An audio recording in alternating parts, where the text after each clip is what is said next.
So today we're going to take a look at the Xterra Elite, the Nokta Legend, and the Garrett Vortex with the new 2.05 update. Something's going on with that ID there.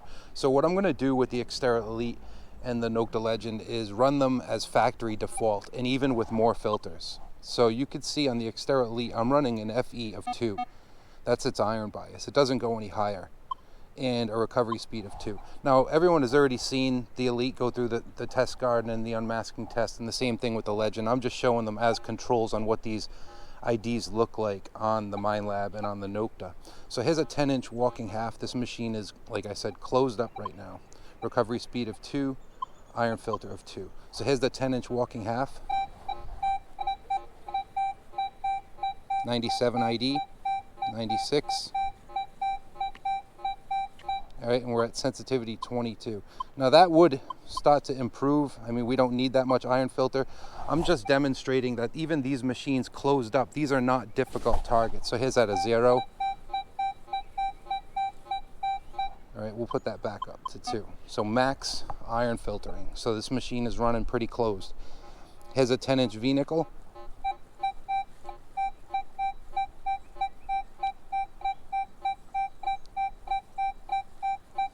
All right, so there's the Elite, closed up, hitting 10-inch walking half, 10-inch V-nickel, and getting good IDs. All right, so here's the Legend, multi 1. I usually use multi 2. We can go to that, multi 2, and recovery speed is 4. IF is 8, so this machine is closed up as well. Let's take a look at the 10-inch walking half.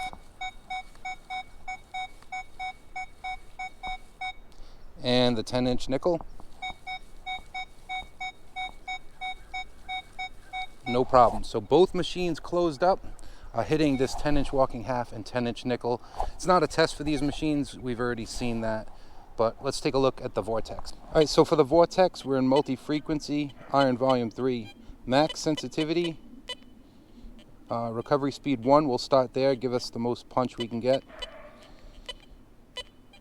No iron filters engaged and iron audio off, and we're in multi-0. So here's the 10-inch walking half. 71, 75.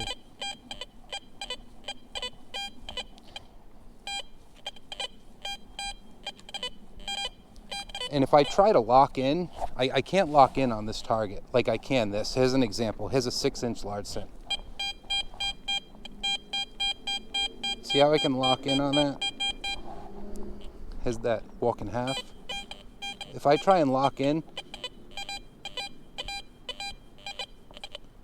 I start getting clicking and iron tone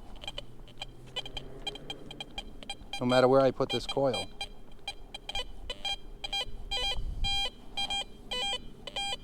All right, let's try and mess with recovery speed. Well, let's look at our frequency shift first. So that's 1. Let's go to 8.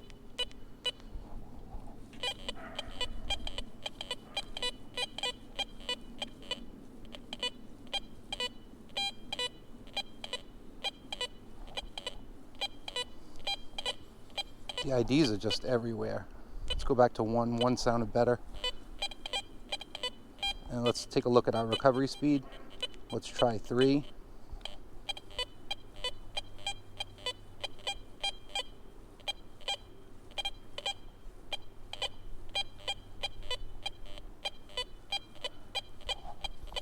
I see some 90s pop in there. There's a 93.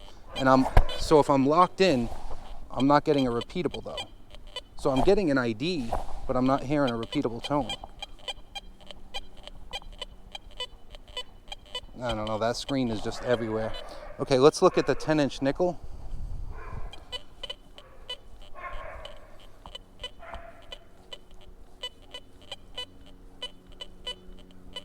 That might be too much recovery speed for this. Let's go back down to 1.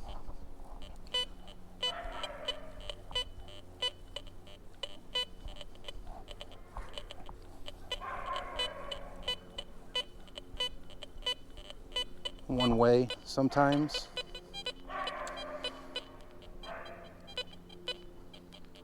Let's go to our frequency shift. We'll try 8.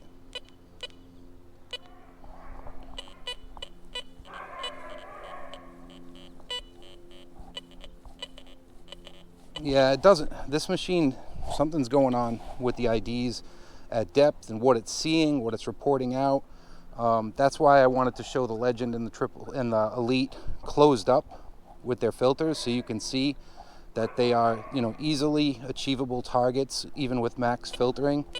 Like if I go to this and add some filtering, it'll just make it worse, right? If we add some bottle cap and some iron boundary, that's just going to create more masking. This is 3 and 3 now. So even opened up, it's struggling on these two targets, and it's given more iron tone than I would expect for these two targets. For these machines being able to hit them with its max filtering, and this one's struggling. I think it's something Garrett should look at. Everyone, thanks for watching.